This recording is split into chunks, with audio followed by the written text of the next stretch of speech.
Langit sore di atas kota Semnan, Iran, mendadak berubah menjadi tontonan langka.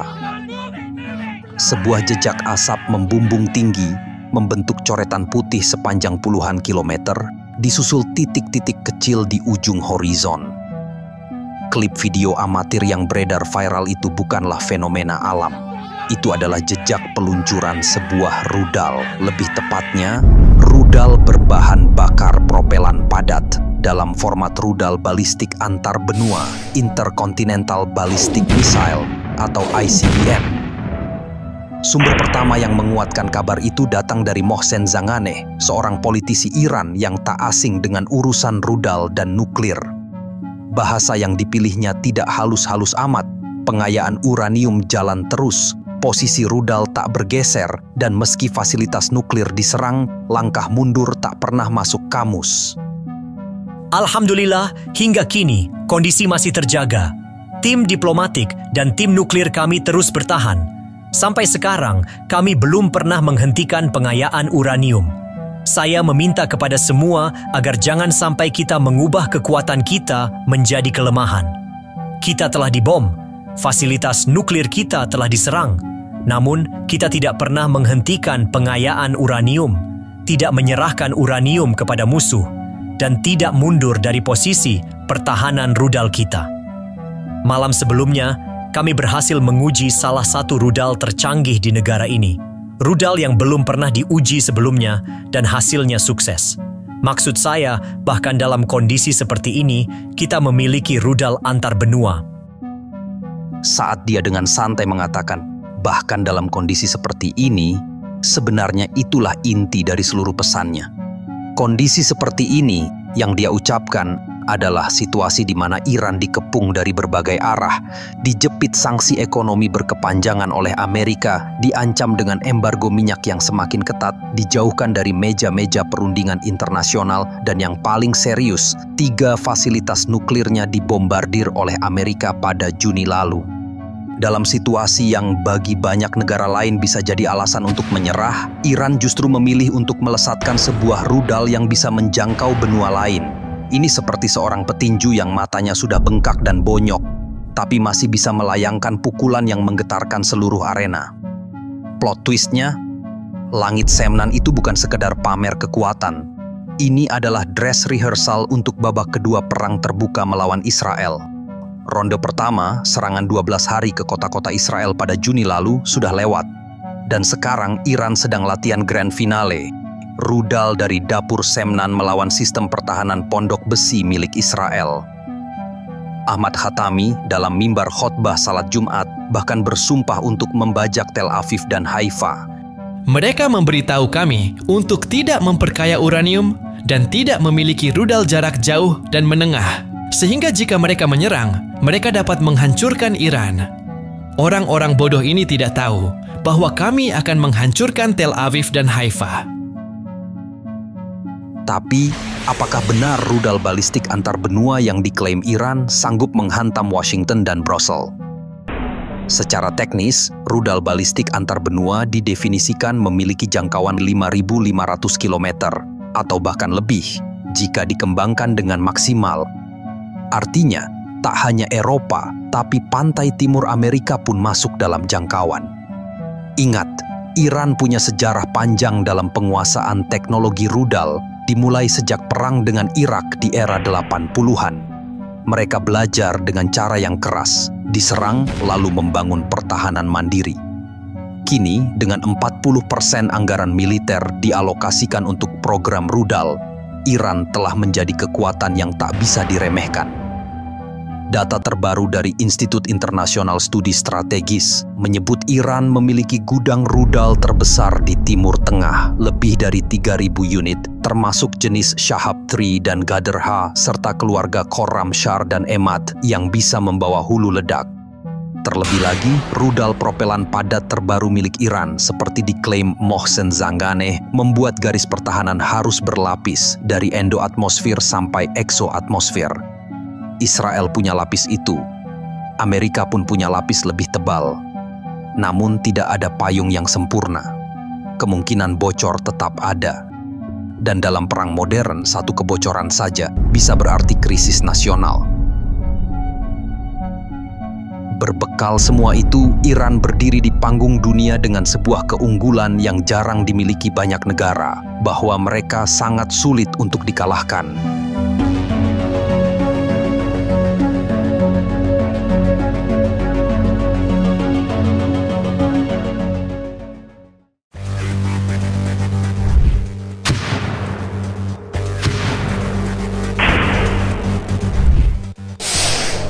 Mengapa Iran nyaris mustahil ditaklukkan? Kalkulasi berdarah dalam perang yang tak menjamin kemenangan. Iran atau Republik Islam Iran merupakan sebuah negara yang berdiri sebagai entitas geopolitik yang unik dan tangguh di jantung Timur Tengah yang bergolak. Dengan sejarah peradaban yang membentang ribuan tahun sejak era Kekaisaran Persia, negara seluas 1.648.195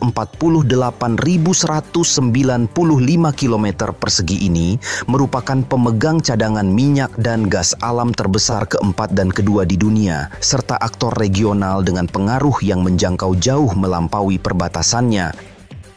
Sejak Revolusi Islam tahun 1979 yang menggulingkan Syah Muhammad Reza Pahlavi, sehingga berdirilah sistem teokrasi yang dipimpin Ayatollah Ruhollah Khomeini, Iran secara konsisten menentang hegemoni Barat, terutama Amerika.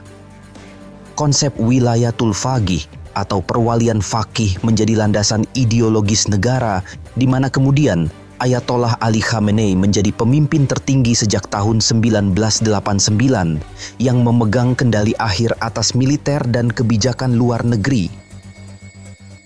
Dikelilingi oleh kekuatan regional yang kerap bermusuhan seperti Arab Saudi dan Israel, serta berhadapan dengan sanksi ekonomi Amerika dan sekutunya yang berlangsung puluhan tahun, Iran justru mengembangkan kekuatan militer yang sangat khusus dan strategi pertahanan berlapis yang membuatnya menjadi target yang amat sulit untuk ditundukkan, apalagi dikalahkan secara definitif.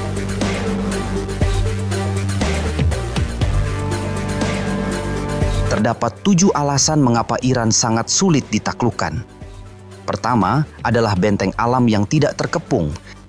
Geografi Iran adalah sekutu pertahanan terkuat pertamanya. Pegunungan Zagros membentang lebih dari 1.600 km dari perbatasan barat laut dengan Turki sekitar koordinat 37 derajat lintang utara, 47 derajat bujur timur, hingga ke selatan dekat Teluk Persia sekitar koordinat 27 derajat lintang utara, 52 derajat bujur timur. Rangkaian pegunungan paralel ini bukan satu punggungan tunggal, melainkan serangkaian puncak tinggi seperti Puncak Zartkuh 4.548 meter dan Puncak Dena 4.409 meter yang dipisahkan oleh lembah-lembah yang dalam dan sempit serta ngarai yang terjal. Lerengnya curam, kerap kali vertikal dengan sedikit jalur lintas alami. Sejarah invasi ke Iran dari barat seperti oleh Alexander Agung selalu bergantung pada segelintir jalur gunung yang dapat dilalui.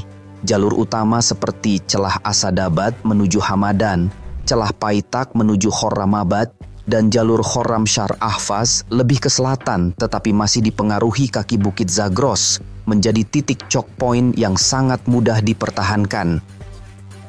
Selama perang Iran-Irak dari tahun 80 hingga tahun 88, tentara Irak yang mencoba menyerang melalui celah-celah ini, seperti dalam Operasi Nasr di selatan dan Operasi Fath al-Mubin di tengah, terjebak dalam kemacetan logistik yang parah di jalur sempit. Mereka menjadi sasaran empuk artileri Iran, serangan helikopter terutama AH-1J Cobra, dan pasukan infanteri Iran yang sangat mengenal medan. Medan berbatu dan hutan yang tersebar memberikan perlindungan alami bagi pasukan pertahanan dan menghambat pergerakan kendaraan lapis baja. Bergerak ke jantung dan timur negara, benteng alam berubah menjadi perangkap logistik yang lebih mengerikan, yaitu gurun-gurun Dasht-e-Kafir dan Dasht-e-Lut. Dasht-e-Kafir atau gurun garam besar mendominasi dataran tinggi tengah Iran bagian utara, sekitar koordinat 34 derajat lintang utara dan 54 derajat bujur timur, membentang hampir 800 km. Permukaannya adalah mosaik dataran garam keras atau kafir, rawa garam berlumpur atau playa, bukit pasir bergerak, dan hamparan tandus berbatu. Suhu permukaan musim panas rutin melampaui 50 derajat Celcius dan pernah mencapai 70 derajat Celcius. Medan ini secara fisik merusak kendaraan dan melumpuhkan manusia. Jalur lintas yang dapat diandalkan sangat langka dan mudah dihancurkan atau dijebak.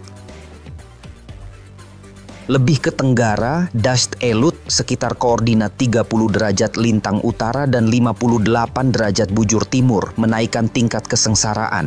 Diakui sebagai salah satu tempat terpanas di bumi oleh NASA, suhu tanahnya mencapai rekor 80,8 derajat Celcius yang diverifikasi satelit.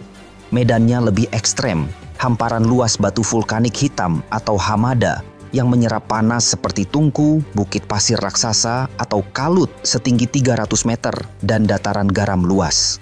Curah hujan di bawah 50 mm per tahun membuat kekurangan air absolut.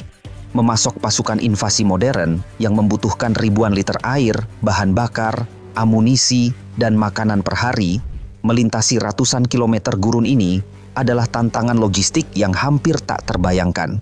Konvoi pasokan yang lambat dan mudah diprediksi di medan terbuka akan menjadi sasaran utama serangan gerilya kilat, serangan udara presisi, atau rudal balistik Iran. Jalan raya vital seperti yang menghubungkan Kerman ke Zahedan di tepi Lut sangat rentan terhadap penghancuran dan penambangan. Gurun bukan tempat untuk manuver cepat. Mereka adalah zona kematian di mana pasukan penyerang dikonsumsi oleh jarak, panas menyengat, dan kelangkaan absolut. Beralih ke bagian utara, terdapat pegunungan Alborz yang membentuk perisai lain, membentang sekitar 900 km sejajar dengan pantai selatan Laut Kaspia, dari perbatasan Azerbaijan hingga Khorasan. Puncak Damavand setinggi 5.610 meter yang dinobatkan sebagai gunung tertinggi di Timur Tengah, menjadi simbol ketinggian yang menantang ini. Pegunungan ini menciptakan penghalang fisik curam yang memisahkan dataran rendah pesisir Kaspia yang subur dari dataran tinggi pedalaman. Lebih penting lagi, Alborz berdiri sebagai benteng alami ibu kota Teheran yang terletak di kaki selatannya. Jalan-jalan pegunungan berkelok seperti Jalan Chalus dan Jalan Kandofan merupakan titik penyempitan strategis yang mendominasi pendekatan ke kota dari utara. Setiap kekuatan yang mencoba invasi dari utara, secara historis dari arah Rusia atau Kaukasus, harus terlebih dahulu menaklukkan medan menantang ini di bawah pengawasan dan tembakan meriam dari ketinggian. Alasan kedua mengapa Iran sangat tangguh adalah jaringan proksi regional. Iran telah menguasai seni perang melalui proksi. Daripada menghadapi musuh langsung, mereka memproyeksikan kekuatan dan menciptakan lingkaran api di sekitar musuh-musuh utamanya. Di Lebanon terdapat Hizbullah, didirikan oleh IRGC-QF pada awal 1980-an. Hizbullah kini menjadi negara dalam negara. Diperkirakan memiliki gudang banyak senjata rudal dan roket, termasuk rudal presisi yang mampu menghujani seluruh wilayah Israel. Pengalaman tempur mereka dari konflik di Suriah membuat mereka menjadi pasukan non-negara paling tangguh di dunia. Di Yaman, terdapat gerakan Ansarullah atau Houthi yang didukung Iran sejak pertengahan tahun 2000-an. Houthi memiliki kemampuan teknis mengesankan dengan serangan rudal balistik dan drone jarak jauh ke bandara, kilang minyak dan infrastruktur vital Arab Saudi dan Uni Emirat Arab, bahkan mengancam lalu lintas kapal di Laut Merah dan Teluk Aden. Di Irak, terdapat berbagai milisi Hashd al-Shabi. Kelompok seperti Kataib Hezbollah dan As-Saib al-Haq memainkan peran kunci mengusir ISIS, serta menjadi alat tekanan Iran terhadap kehadiran Amerika Serikat di Irak melalui serangan roket dan drone yang konstan. Dan di Palestina terdapat Hamas dan Islamic Jihad. Meskipun hubungannya lebih kompleks dan tidak secara langsung, Iran menjadi salah satu penyokong dana dan senjata, terutama kemampuan roket bagi para pejuang dan mujahidin di Gaza. Hamas adalah kelompok utama yang memiliki dasar ideologis yang berbeda dengan Iran, di mana Hamas adalah Sunni, sementara Iran adalah Syiah. Bagaimanapun, semua jaringan di Palestina ini telah berjuang memaksa musuh, terutama Amerika dan Israel, untuk berperang di berbagai front sekaligus, menghabiskan sumber daya finansial dan militer yang sangat besar. Setiap konflik dengan satu kelompok berpotensi memicu eskalasi regional. Iran sendiri relatif terlindung di balik perisai proksi ini. Mengalahkan Iran berarti harus terlebih dahulu menetralisir seluruh jaringan proksinya yang tersebar dan tertanam kuat, sebuah tugas yang hampir mustahil. Alasan ketiga, mengapa Iran sangat sulit untuk dikalahkan adalah arsenal rudal balistik dan drone, pukulan penangkal yang sangat masif dan murah. Iran telah membangun program rudal balistik domestik besar dan beragam di dunia, sebagian besar di bawah kendali IRGC Aerospace Force. Kemampuan ini menjadi jantung strategi pencegahan yang tercermin, yang pertama dalam skala dan keragaman. Mulai rudal jarak pendek seperti Fatah 110 dan Zolfaghar untuk menyerang pangkalan Amerika di negara tetangga. Rudal jarak menengah seperti Shahab 3, Emad, Ghadar, dan Sejil yang mampu menjangkau Israel dan pangkalan Amerika di seluruh teluk. Hingga rudal jelajih jarak jauh seperti Somar dan Hoveyzeh. Dan bahkan rudal balistik antar benua atau ICBM yang sedang dikembangkan, yaitu bernama Khorramshahr 4. Sementara rudal anti kapal yaitu Khalij-e-Fars, khusus dirancang untuk ancaman maritim.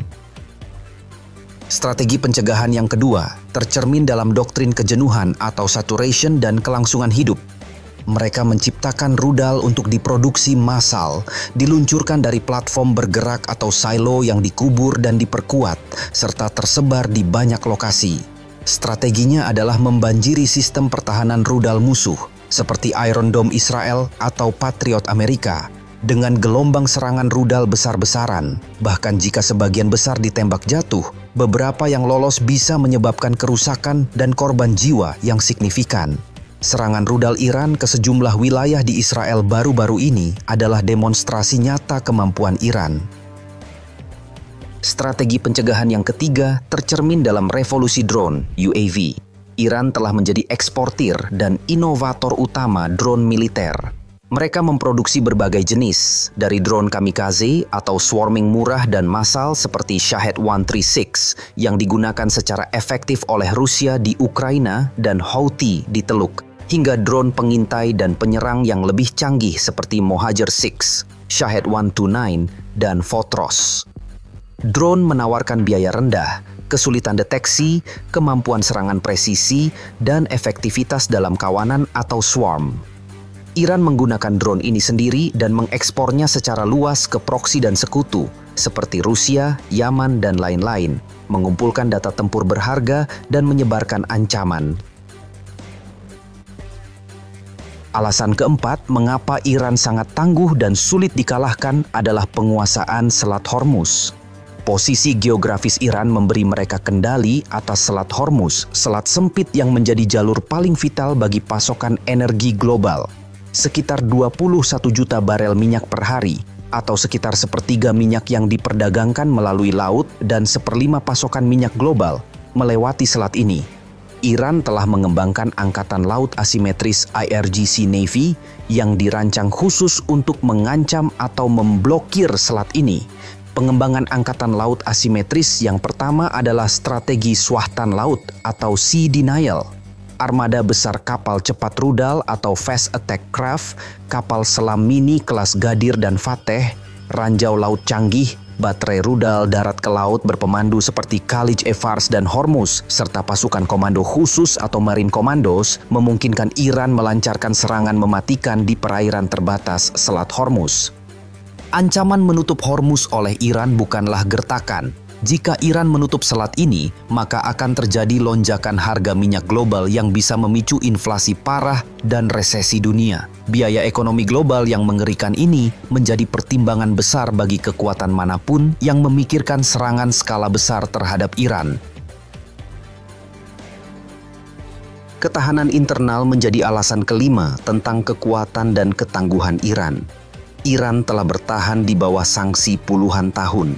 Iran hidup di bawah sanksi ekonomi internasional yang keras, terutama sejak tahun 1979, dengan intensifikasi signifikan sejak tahun 2006 terkait program nuklirnya, dan puncaknya di bawah kebijakan tekanan maksimum Amerika Serikat pasca tahun 2018.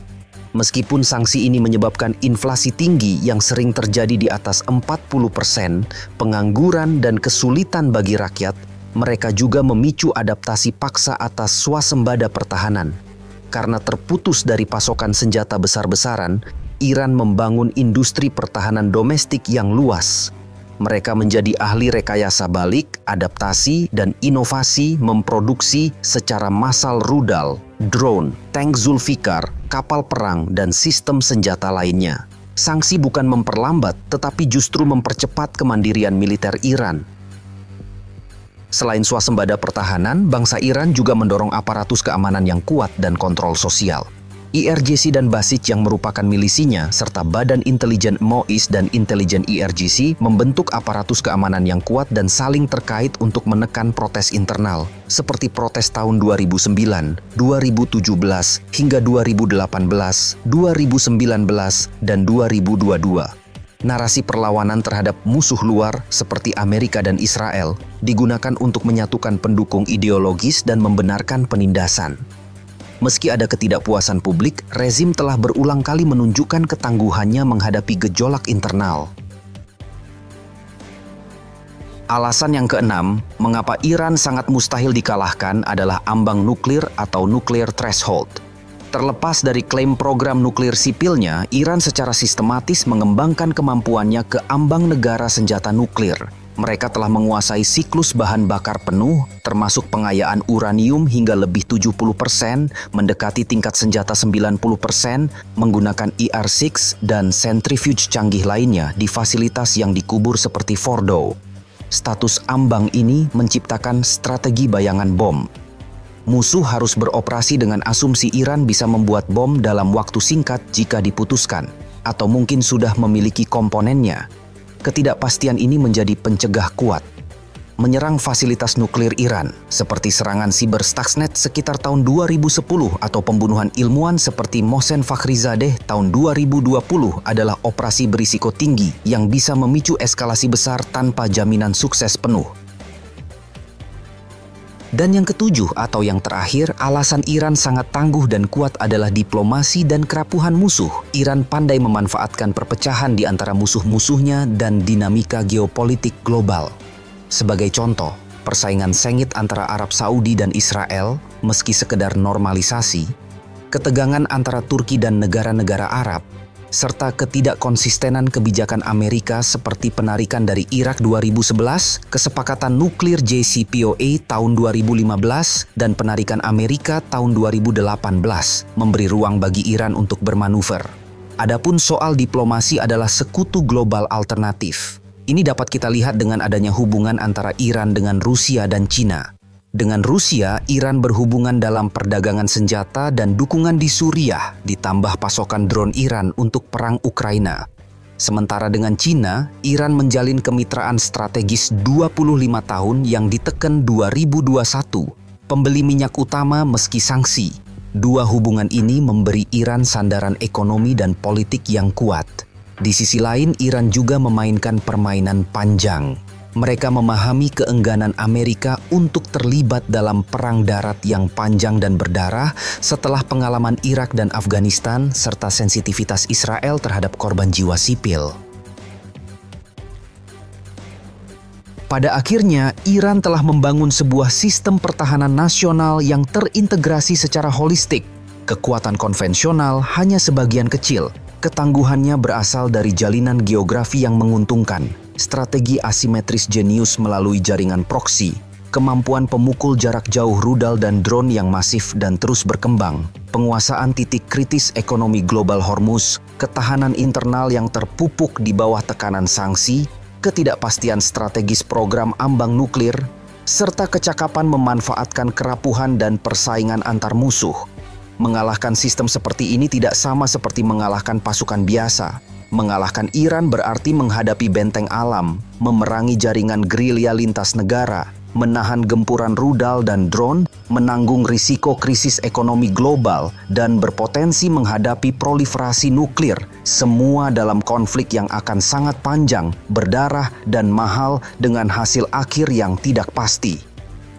Inilah kalkulus rumit yang membuat Iran, meski sering dianggap sebagai pariah oleh Barat, tetap menjadi kekuatan yang sangat sulit, bahkan nyaris mustahil untuk ditaklukkan secara militer.